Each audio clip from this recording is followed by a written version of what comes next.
ngira ngo turizihiza imyaka 32 yo kwibohora, ariko bivuze ikintu gikomeye cyane muri serivisi z'ubuvuzi mu gihugu cyacu, kubera ko amateka atubwira ko muri jenoside yakorewe abatutsi muri Mata 1994 urwego rw'ubuvuzi rwatakaje hafi 80% y'abakozi bari barugize, abenshi kubera abishwe, ariko hakaba n'abakoze ubwicanyi n'abandi bahahamutse bitewe n'ibyabereye mu bitaro hari hagenewe kurinda ubuzima, kurinda abarwayi, ariko abari bashinzwe kuvura ahubwo akaba ari nabo bica abo bakoranaga, bakica abarwayi babo, bakica abarwaza ndetse n'abari baje babahungiyeho. Urwo rwego rero rwatumye ruhungabana cyane, ariko nyuma y'imyaka 32 hari intambwe ishimishije cyane igihugu kimaze kugeraho cyo kwiyubaka, ku buryo serivisi z'ubuvuzi zagiye zitera imbere cyane. Ubu tuvugana ibitaro bikuru bya kaminuza bya Butare bifite serivisi nyinshi, ku buryo aho duherereye turi ibitaro bya kaminuza bya Butare, ariko ari nabyo bitaro bya kaminuza biri hanze y'umujyi wa Kigali. Tukaba dushinzwe rero kurebera intara y'Amajyepfo ndetse n'igice kinini cy'intara y'Uburengerazuba, aho twakira transfer z'abarwayi bavuye mu bitaro 14. Igice duherereyemo rero dushinzwe kurebera ubuzima bw'abanyarwanda batuyemo, tukaba dufite abanyarwanda barenze miliyoni 4. Muri serivisi rero y'ibitaro bya kaminuza bya Butare, ni ibitaro ubu bifite ubushobozi bwo kwakira abarwayi mu bitanda byibura 400, birenze 430, mbaye neza ku mibare, ariko nanone tukanakira n'abarwayi bivuza bataha ku munsi barenze 600, hagati ya 600 na 700, bitewe n'igihe cy'umwaka turimo. Hari igihe usanga indwara zigenda zitandukana bitewe n'uko ari igihe cy'imvura, indwara z'ubuhumekero zikiyongera n'izifite aho zihurira na za allergie, ariko hakaba n'igihe nanone hari n'indwara runaka za chronique z'abantu bivuza zihoraho nanone bahora baza, ariko tukanagira n'umwihariko kuko dufite ubuvuzi bw'indwara buri specialisé cyangwa se bw'inzobere, aho ari ubuvuzi abandi batabashaga kubona ku bindi bitaro. Ibitaro rero bya kaminuza ubu tuvugana hari serivisi nyinshi zihari zitari zisanzwe zagiye ziyongeraho, aho tuvuga ko nko muri serivisi ya chirurgie, aho twari dusanzwe dutanga serivisi z'ubuvuzi zo kubaga, ari indwara z'amaso zikeneye kubagwa, ari indwara z'ubwunganizi bw'ubuhumekero mu mazuru no mu kanwa ORL, cyangwa se za chirurgie générale, iz'amagufa, ubu hiyongereyeho noneho no kubaga ubutirigongo ndetse no kubaga mu mutwe. Ibyo byose rero bijyana n'ibikoresho byo kubanza gusuzuma abo bantu ko bafite ubwo burwayi kugira ngo ubanze ubwemeze kugira ngo ubashe no kubuvura. Hiyongereho rero serivisi zo gupima uburwayi bw'amagufa arizo za scanner ndetse na radio zisanzwe zipima ibyo ngibyo. Vuba aha mu mezi 3 ashize arenga ho gato, ngira ngo ni nk'amezi 4, ni nabwo serivisi y'icyuma cya MRI nayo yatangiye gukora. Iyo MRI rero ikaba yo yaraje irenzeho kuri serivisi twabonaga za scanner, aho yo ibasha gusuzuma noneho izo nakwita ko ari inyama zoroshye kugira ngo ubashe kumenya uburwayi bwisumbuyeho scanner itabashaga kubona. Ibyo rero hongeraho yuko muri iyi serivisi noneho ya guverinoma y'u Rwanda yatangiye umwaka w'ingengo y'imari turangiza, hongeyemo no kuvura noneho na za kanseri. Mu za kanseri rero ubu ngubu bituma mu by'ukuri umurwayi wivuza kanseri aca mu nzira ndende, aho abanza kuza yivuza muri serivisi aje agana, bakaza kubona ko afite uburwayi runaka, bikaba bisaba ko uba ufite inzobere mu gusuzuma no gutekereza ko yaba afite ubwo burwayi, ukagira ubushobozi laboratoire yo gupima amaraso, imisemburo itandukanye kugira ngo wemeze ubwo burwayi, hanyuma hakaza yongeraho nanone n'ibyuma bibasha gucamo aribyo twavuze, yaba ari scanner, yaba ari MRI cyangwa se na mammography ipima by'umwihariko kanseri y'ibere. Icyo gihe imaze kwemezwa, ubu rero twanafunguye na serivisi noneho itanga imiti y'ubuvuzi bwa kanseri. Kugeza ubu twari tugitanga imiti y'ibinini, ariko mu ntangiriro y'ukwezi kwa karindwi nabwo turatangira noneho no gutanga n'imiti iciye mu mitsi ya chimiotherapy, aho twizera ko abarwayi bajyaga bavunika bajya gushaka izo serivisi, yaba ari ibitaro cyangwa se mu bitaro bishinzwe kwigisha bya gisirikare by'i Kanombe, bashobora noneho kuzajya bayibonera hano.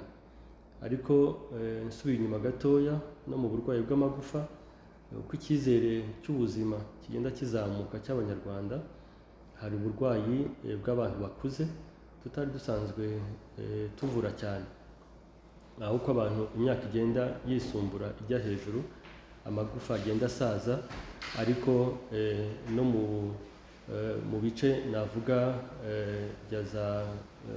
by'ingingo, yaba ari za articulation, abantu bajya bavunika mu matako, bashobora gukenera insimburangingo kuko aba agikomeye kandi ashobora gukora agatanga umusaruro mu kazi ke ka buri munsi. Ubu rero izo nsimburangingo zaba arizo mu matako cyangwa se mu mavi, nazo zikaba zishyurwa na mituweli kandi zikaba zinakorerwa no muri ibi bitaro bya kaminuza bya Butare. Ibyo byose rero, yaba ari ubushobozi bwo kugera ku barwayi aho barembeye mu rugo cyangwa se aho bava mu bindi bigo nderabuzima bidukikije, byose akaba ari serivisi zagiye ziyongera, zongerwa muri serivisi z'ubuvuzi za mituweli. Nakongeraho nanone kandi ko muri ubwo buvuzi ku bantu barembye banakenera kenshi no guterwa amaraso, ariko amaraso tuvuga ubu ntabwo ari ya maraso navuga ko mu myaka 30 yakoreshwaga, aho twateraga amaraso yose uko uwayatanze yakayatanze. Ubu ngubu tukaba hariyongeye ikoranabuhanga, aho mu maraso ushobora gukuramo igice cyangwa ibice bigize amaraso, akaba aribyo bihabwa umurwayi bitewe n'ibyo akeneye. Ibyo byose rero ni serivisi zagiye ziyongeraho, kandi no kuyahabwa hakaba ariho tuba tubitse hano, cyangwa se ayo y'umwihariko akaba yanaza hakoreshejwe za drone, ku buryo ashobora kuza akatugeraho byibura mu minota hagati ya 30 na 45. Muri make rero navuga ko izo ari serivisi nyinshi zagiye ziyongera mu buvuzi, ku buryo twavuga ko hari serivisi zagiye zisumburaho cyane mu by'ukuri muri imyaka 30 ishize. Nakongeraho na serivisi ya dialyse, aho ubu ngubu ku bantu bafite uburwayi bw'impyiko tubasha kuyungurura amaraso ye kugira ngo igihe azaba ategereje aho impyiko ze zishobora kuba zasimburizwa. Mbere ni serivisi yamaraga gusa kuri mituweli ibyumweru 6, ubu ikaba yaregejweho kugeza igihe cyose azabasha kuba yatererwa cyangwa se yabona umuha impyiko bakayishyiramo. Ubwo rero serivisi ya dialyse nayo ikaba ihari mu bitaro bya kaminuza bya Butare, kandi ikaba inishyurwa kuri mituweli.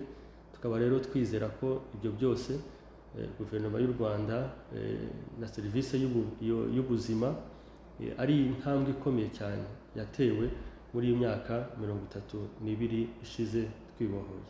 Gutakaza ubuzima biturutse ku mpanuka byagiye bigabanuka cyane. Navuga ko ikintu cya mbere kinakomeye cyabigabanije ari kurinda umuvuduko w'imodoka mu muhanda. Ibyo byatumye cyane rwose abantu twakiraga kuri za urgence batewe n'impanuka umubare waragabanutse cyane. Icya kabiri ni ukuba za ambulance zarabonetse zihagije, zituma umuntu ahagiriye ibyago hose ambulance zihagije zibasha kugerayo zikamuzana hakiri kare, akiri mu gihe cyo kuba yabasha gutabarwa kandi bigashoboka. Icya gatatu ni ukwiyongera kw'abakozi kandi bazobereye muri ubwo rwego rw'ubuvuzi bwo kuvura inkomere, haba ari inkomere cyangwa se n'abandi bakeneye ubutabazi bwihuse nk'ababyeyi bavaga cyane babyara, bigatuma ibyo byose kuba abantu barabashije kugira umubare w'abaganga muri ibyo bice byose by'ubuvuzi, bituma ukeneye ubutabazi bwihuse bumugeraho. Wari ubikomojeho, mbere habaga hakenewe ambulance izirukanka ikajya ku kigo gishinzwe gutanga amaraso, ikazongera ikanagaruka kugira ngo iyazane, hanyuma bakazasanga n'umubyeyi cyangwa se umurwayi wari uyakeneye bishobora kuba byarenze.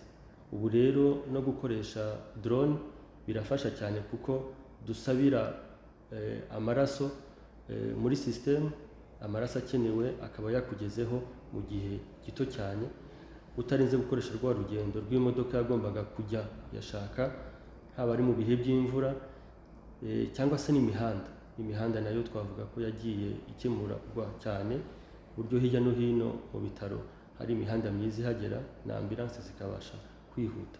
Ibyo byose rero byatumye abantu bakeneye ubutabazi bwihuse kubaho, icyizere cyo kubaho no gukira cyaragiye kiyongera cyane, ariko ishusho rusange tunayibonera no ku cyizere cyo kubaho ubu cy'Abanyarwanda, aho kigeze ku myaka irenze 70. Rutera imbere ngira ngo na serivisi zose tuvuga ntabwo zose wenda umuntu yazivuga aka kanya, hari n'igihe umuntu yibwira ko ibyo byose byahozeho ariko akaba ari bishyashya. Navuga ko ubu iterambere rihari, hari iterambere ry'uko umuntu ashobora kubaga umuntu atarinze gufungura nk'uko byahozeho mbere, aho umuntu akoresha laparoscopy kugira ngo abashe kubaga umuntu mu nda, yaba ari mu babyeyi cyangwa se ari mu babagwa izindi mpamvu zo kubagwa zose z'inyama zo mu nda. Kubaga mu mutwe twavugaga ku mpamvu z'impanuka cyangwa ku mpamvu z'imitsi yaturitse cyangwa se kubera impamvu z'ibibyimba ziri mu mutwe, kera bagombaga kubaga umutwe bagafungura kugira ngo babashe kubona aharwaye ngo bahavure. Ubu twabonye na microscope ishobora gukoreshwa, ikaba yakoreshwa utarinze kugaragaza igice kinini kibagwaho, ahubwo ugakoresha ikoranabuhanga ribasha kubona ahari ikibazo, kandi rikatuma umuganga ubasha kubaga abasha kubona neza aharwaye, bigatuma bibasha kubyara umusaruro. Mu iterambere rero duteganya mu bihe biri imbere mu bitaro bya Kaminuza bya Butare, hari gukomeza gushyira imbere ikoranabuhanga mu buvuzi, cyane cyane ko ari naryo rigenda riza imbere muri byose. Ikoranabuhanga mu bikoresho, ariko n'ubwunganizi muri rusange muri za serivisi zizaza. Twabara yuko nko mu buvuzi bwa kanseri, tubara yuko mu bihe biri imbere ushobora kuzaba na radiotherapy yariyongereyeho. Mu byo twavuze mu buvuzi bwa kanseri ubu dukoresha chimiotherapy, ni ukuvuga ngo ni imiti, ariko hari no gukoresha navuga ngo nk'imirasire cyangwa se radiotherapy kugira ngo ubashe kuvura kanseri. Ariko nanone muri za serivisi zitandukanye mu kubaga hari byinshi bishobora kongerwaho, yaba ari abaganga barebaga indwara zo mu gifu, ubu noneho ushobora kubikora ariko n'ikibazo kirimo kigahita kinavurwa. Mbere umuganga yashobora kuba yareba gusa uburwayi bwo mu gifu akazakohereza kuri muganga ubaga kugira ngo noneho azafungure arebe aharwaye ahakemure. Ariko ubu iterambere rihari ni uko ibikoresho dufite ari biriho biraza, bizaboneka byibura mu kwezi kumwe kuri imbere, cyangwa se n'abagiye kwiga ibyisumbuyeho bazaza bakora mu bihe biri imbere, ari uko byibura umuntu ufite ikibazo cy'umwijima, ikibazo cyo mu gifu, uko bareba mu gifu aharwaye bashobora guhita banahakora igisubizo bakabasha kubikora. Iryo terambere nanone no mu byuma dufite muri radio, ubu ngubu bashobora kureba ahari harwaye, ariko bakanaboneraho no gukoresha utwuma dutoya babirebeye muri scanner cyangwa se bakoresheje mammography cyangwa se bakoresheje ecography, ahari harwaye bakabasha kuhafata ikizamini cyangwa se bagakuramo n'uburwayi bwari burimo, intervention radiology. Ibyo byose rero ni iterambere rihari mu buvuzi, navuga ko mu myaka ishize ritari rihari.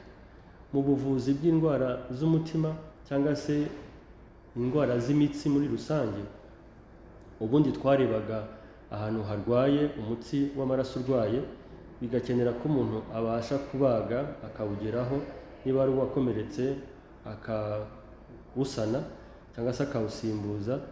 Ariko ubu iterambere rihari twifuza ko mu myaka iri imbere nk'itatu, ni uko ibyo bita cath lab izaba nayo iri mu bitaro bya kaminuza bya Butare, aho umuntu wagize ikibazo, tujya twumva ngo yagize ikibazo cy'umutima utariho urakora neza kubera ko imitsi runaka iha amaraso umutima nayo yazibye, bakabasha kubikora mu buryo bw'ikoranabuhanga, bakagera kuri uwo mutsi bakabasha kuwuzibura kandi bidasabye ko umuntu bamubaga. Noneho uburwayi twumvaga mu mateka ko ubugize wese agomba kwitaba Imana, ahubwo ikaba ari amahirwe y'uko nabyo bizabasha kuba bivurwa mu bihe biri imbere. Ni byinshi, leta yacu iduha amahirwe y'uko ubuvuzi bushoboka ku banyarwanda bwose bwaboneka, kandi natwe muri gahunda ya 4x4 yo gutuma abaganga biga ari benshi kandi bakiga ibinyuranye tutari dufite mu gihugu, twizera ko mu myaka iri imbere serivisi abanyarwanda z'ubuvuzi bajyaga bashaka hanze zose zizaba ziboneka mu gihugu.